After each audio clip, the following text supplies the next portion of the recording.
Jedziemy. Jedziemy. To było za niskie. No nie, no filmują. No dawaj. Zmiana będzie.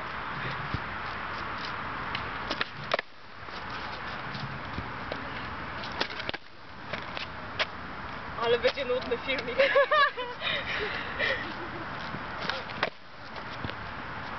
Dla urozmaicenia. Może chcecie kogoś pozdrowić? Pozdrawiam Jarka, który jest ciotą. Siema. A ty chcesz? Nie.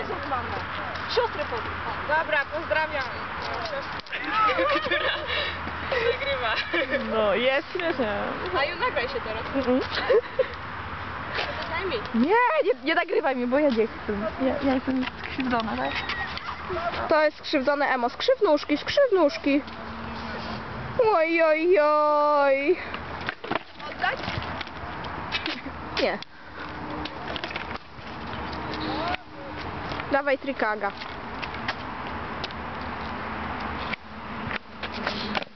Elegancko. Teraz zrób trika w jeździe. Ja będę jechać razem z tobą. Właśnie. No to co?